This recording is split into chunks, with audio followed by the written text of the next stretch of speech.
Bismillahirrahmanirrahim. Assalamualaikum warahmatullahi wabarakatuh.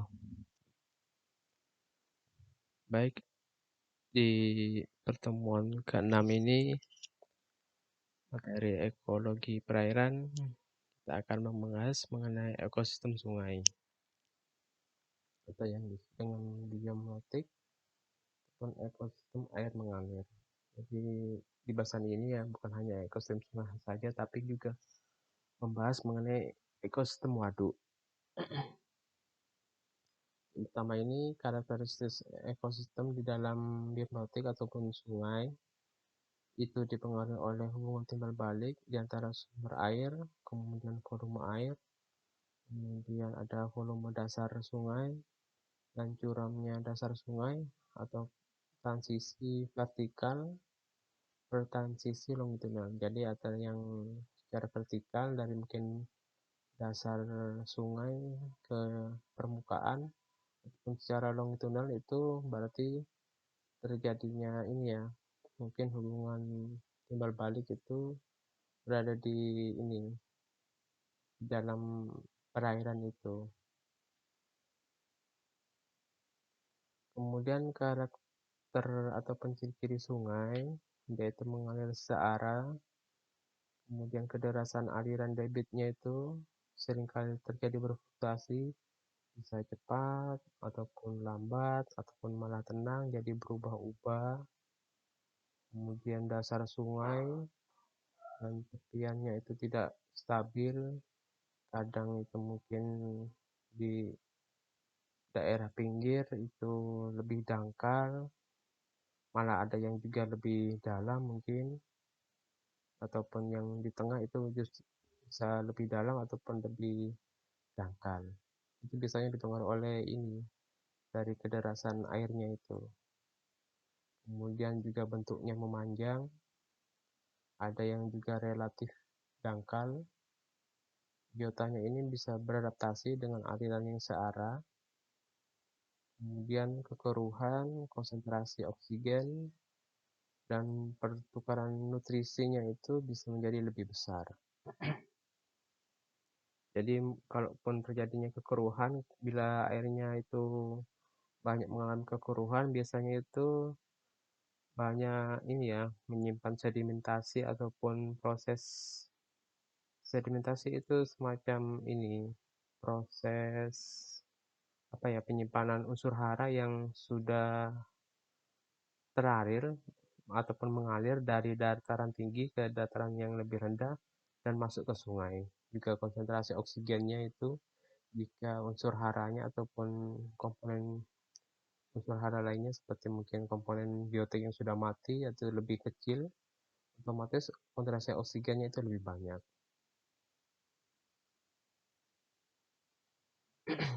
Nah, ini adalah gambar dari dataran tinggi dan rendah. Ini ada sudut elevasi yang tinggi ke rendah.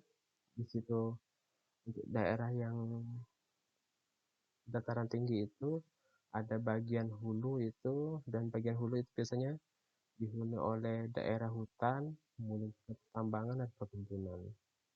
Sedangkan yang daerah biasanya terjadi erosi ataupun ini terjadinya longsor itu biasanya pada daerah perkebunan, pertanian ataupun pemukiman. Kemudian ada daerah deposisi ataupun hilir, itu ada daerah pertanian, pemukiman dan industri. Jadi biasanya daerah erosi ini itu lebih rawan terjadinya ini ya, longsor karena dia itu mendapat tekanan dari dataran yang tinggi.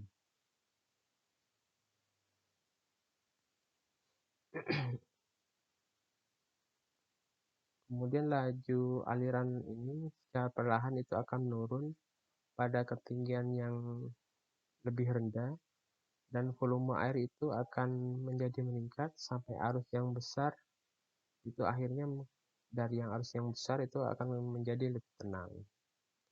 Jadi laju aliran air itu pada sungai itu bila menurun pada ketinggian yang tinggi dia itu otomatis akan menjadi lebih cepat. Tapi sudah pada daerah yang lebih rendah dia itu akan menjadi lebih menurun lagi, dan volume air otomatis yang di bawah itu akan meningkat dengan arus yang besar, sampai akhirnya arus yang besar itu akan berjalan searah dan akhirnya menjadi lebih tenang lagi.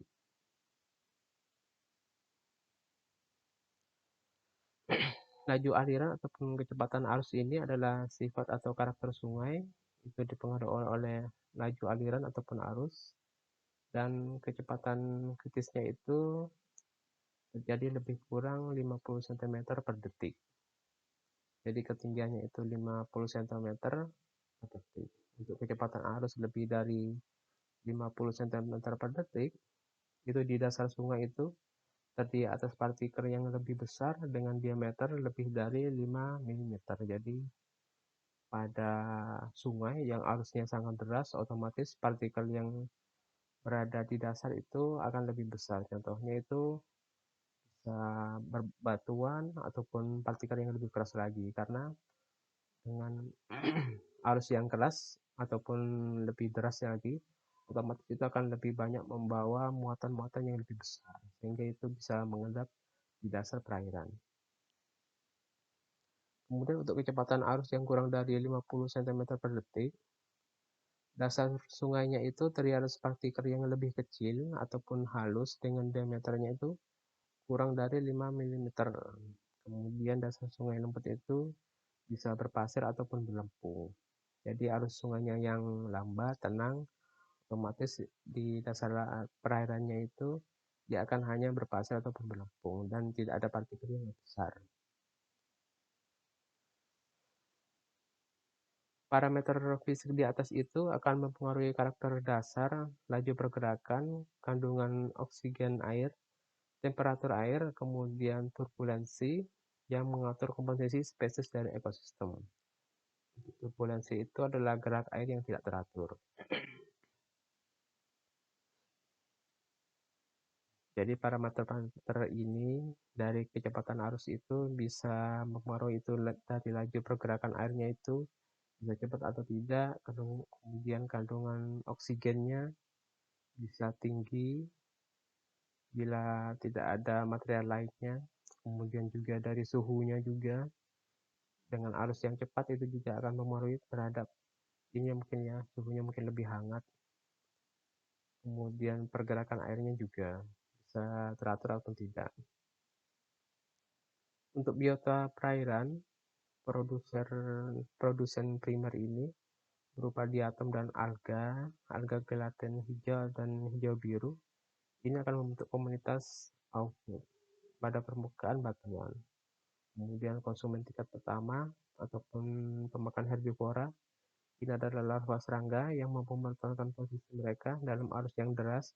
Jadi dia itu seperti serangga yang ini ya, mungkin dia itu bisa hidup untuk berjalan di atas air itu. Kalian pasti pernah lihat itu di sungai.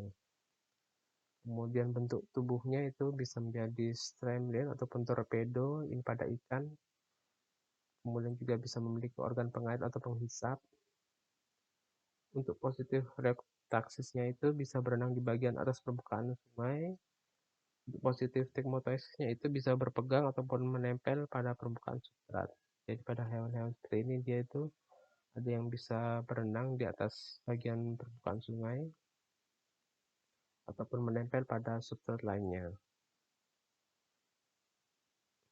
Kemudian untuk struktur trofik atau tingkatan trofik pada sungai itu, ini ada 6 macam. Ada autotrof, itu ditempati oleh makrofita, alga penempel, ataupun plankton. Kemudian ada mikroorganisme itu berupa bakteri dan jamur. Kemudian ada grazer, makan alga yang penempel ini, udang-udangan.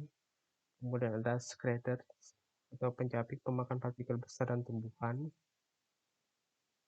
Kemudian ada kolektor, ini pemakan partikel halus berupa detritivor, dan predator itu berupa ikan ataupun hewan lainnya. Umumnya makanan yang ada di sungai itu bisa berasal dari ekosistem terestrial atau pendaratan yang berdekatan melalui erosi ataupun longsor dari detritus. Erosi ini akan mempengaruhi karakter ekosistem lotik dengan mengatur suplai dan tipe makanannya.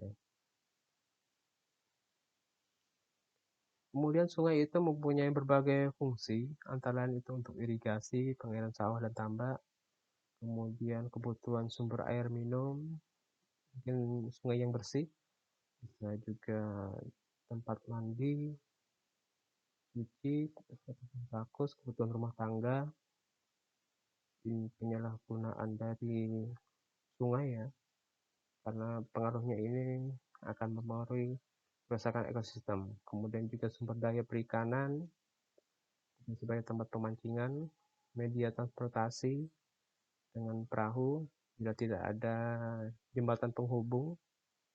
Kemudian bisa juga untuk sumber energi untuk pembangkit tenaga listrik dari arus sungai yang deras, sebagai tempat pariwisata dan juga olahraga, baik itu arung jeram ataupun pemancingan.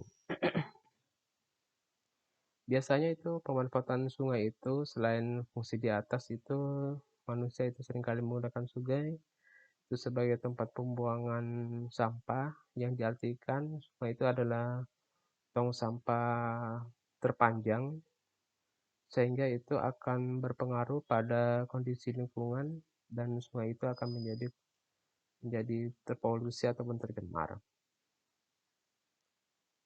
Kemudian sekarang ke ekosistem waduk.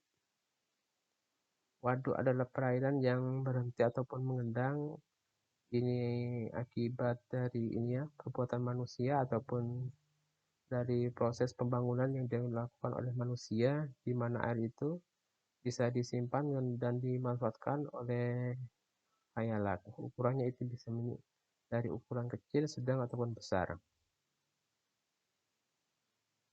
Untuk pengertian ekosistem sendiri adalah sistem yang terbentuk dikarenakan adanya hubungan timbal balik yang tidak bisa dipisahkan antara makhluk hidup dengan lingkungannya. Kemudian gabungan istilah ini, ekosistem waduk adalah ekosistem buatan berupa bangunan untuk penyangga air yang digunakan untuk berbagai kebutuhan manusia, di mana untuk proses pembuatan manusia itu akan memiliki nilai manfaat yang besar. Ekosistem waduk ini memiliki sistem terbuka, maksudnya pengaruh luar itu tidak dapat diatur dan dikontrol, maka dari itu perairan ini ada daerah litoral, limnatik, dan profundal. Untuk daerah litoral ini adalah daerah yang dangkal sehingga matahari itu bisa tembus secara optimal, sama yang seperti daerah pada danau dan perairan itu ada daerah yang dangkal, kemudian ada daerah yang agak dalam, limnatik itu bisa ditembus cahaya, ataupun yang profundal itu yang sangat dalam, itu sudah tidak bisa ditembus cahaya matahari. Kemudian ekosistem perairan waduk ini itu terdiri atas komponen biotik seperti adanya plankton, ikan, makrofita, dan sebagainya yang berhubungan timbal balik antara komponen abiotik seperti tanah, air, dan sebagainya. Kemudian manfaat ekosistem waduk itu untuk tenaga listrik, membangkit tenaga listrik, di mana alirannya ini berasal dari tempat yang dialirkan di waduk ini. Aliran inilah yang nantinya akan digunakan untuk menekan turbin ataupun kincir angin untuk menghasilkan tenaga listrik. Kemudian untuk irigasi atau pengairan ini dimanfaatkan untuk pertanian dan juga diharapkan untuk meningkatkan hasil pertanian serta membantu para petani untuk menjadi sumber air terdekat jika terjadi musim kemarau. Kemudian juga untuk sarana rekreasi itu juga bisa melihat pemandangan waduk yang indah. Contohnya itu ya, mungkin kalau di sini itu ke arah Banyuwangi mungkin waduk Bajul Mati ya. Kemudian juga sebagai sarana untuk memancing di sekitar waduk itu. Dan juga bisa menikmati pemandangan sekeliling dengan menaiki kapal yang disediakan. Kemudian juga sebagai sumber air, selain itu digunakan untuk irigasi, itu beberapa ini bisa digunakan sebagai sumber air dengan proses airnya itu masih layak untuk dipakai ya. Dan juga selain masih layak juga masih mengalami proses filtrasi ataupun penyaringan. Kemudian juga sebagai tempat budidaya ikan, terutama untuk ikan yang spesiesnya juga sudah hampir punah, jadi bisa ini ya, bisa ditempatkan pada waduk juga itu. Kalau pada satwa-satwa liar biasanya pada hutan lindung. Kemudian dampak pembangunan waduk itu untuk sosial itu terjadi transmigrasi. Beberapa waduk yang dibuat masyarakat itu merupakan tempat untuk singgah bagi masyarakat lain. Apabila waduk itu akan dibuat, secara otomatis masyarakat yang ada di sekitaran tempat pembuatan tersebut itu akan melakukan pengungsian ke tempat lainnya. Akan lebih baik lagi apa masyarakat atau pemerintah menjadikan tempat bagi warga yang tempat tinggalnya itu digusur untuk pembangunan waduk. Kemudian juga terjadi kenaikan angka pengangguran dan kemiskinan. Masyarakat yang sebelumnya itu berprofesi sebagai petani atau nelayan nantinya akan kehilangan pekerjaan mereka. Hal ini disebabkan karena lahan mereka untuk mencari rezeki itu menjadi hilang dan dibuat bangunan atau waduk tersebut. Akibatnya banyak orang yang kehilangan mata pencarian sehingga angka kemiskinan menjadi semakin naik. Kemudian juga ini ada wabah penyakit. Waduk ini memiliki komponen biotik maupun abiotik, namun dampak negatifnya adalah berkembangnya penyakit misalnya demam berdarah yang disebabkan oleh nyamuk yang berkembang di aliran air yang mengalir secara lambat. Kemudian juga bisa menjadi banjir air bagi warga di sekitar bendungan yang belum sempat ataupun bahkan tidak memiliki tempat untuk tinggal. Ditakutkan ketika hujan deras itu bisa membuat bendungan itu menjadi bocor sehingga bendungan itu menjadi hancur ya dan terjadi banjir. Kemudian dampak pembangunan waduk bagi lingkungan, kualitas air menurun, itu bisa disebabkan ini ya mungkin banyak genangan biota yang membusuk di waduk sehingga kandungan airnya itu akan menjadi busuk, kekurangan oksigen dan sehingga itu menjadi air yang tidak layak untuk diminum. Kemudian juga kesuburan hilir menurun. Pembangunan waduk artinya akan mencegah endapan air di sungai itu yang nantinya akan dibawa ke hilir dan laut. Jadi kesuburan hilir itu akan menurun karena ini airnya itu akan ditahan di waduk itu. Padahal endapan yang terdapat dalam air tersebut itu memiliki kompensasi yang sangat tinggi untuk tanah. Apabila endapan tersebut tidak ikut mengalir, maka bagian hilir pun tidak akan subur dan juga mempengaruhi pertumbuhan-tumbuhan di sekitar waduk. Jadi dari sekitaran waduk itu dia itu selain apa ya harusnya dia itu menerima sedimen ataupun endapan nutrisi dari aliran waduk. Karena adanya waduk itu dia itu tidak apa ya tidak cepat menerima gitu dari nutrisinya dan akhirnya itu lambat tahun tanahnya itu akan tidak menjadi subur. Kemudian sedimen ini akan menghilang dan terjadi erosi ataupun terjadi ini ya erosi ataupun longsor di daerah pantai. Hilangnya kadar sedimen dari air ini yang berada di hilir akan menyebabkan longsor tanah di daerah pantai ataupun delta. Hal ini terjadi karena hasil pada beban sedimen di waduk bagian hilir itu akan menjadi berkurang.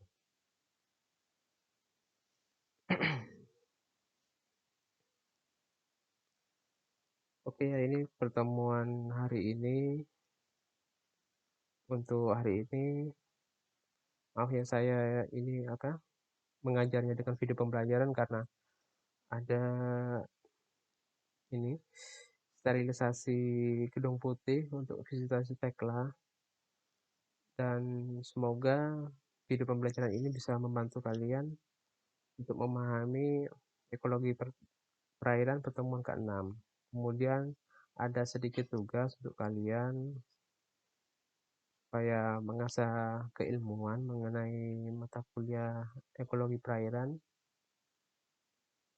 Tugasnya ini sebelum UTS ya dikumpulkan. Jadi setelah UTS saya ini sebelum UTS saya sudah menerima tugasnya. Tugasnya itu berupa resume ataupun review jurnal mengenai kerusakan waduk ataupun sungai, bisa dipilih salah satunya, ini waduk ataupun sungai, dan dampaknya bagi lingkungan ataupun manusia. Dan bila ada itu sumber jurnalnya itu sudah terakreditasi Sinta 2 dan bentuk bahasanya itu yang bahasa Indonesia saja. Tugasnya nanti itu dikumpul sebelum UTS ke email ini. Oke, sekian pertemuan hari ini. Semoga bermanfaat. Saya akhiri. Assalamualaikum warahmatullahi wabarakatuh.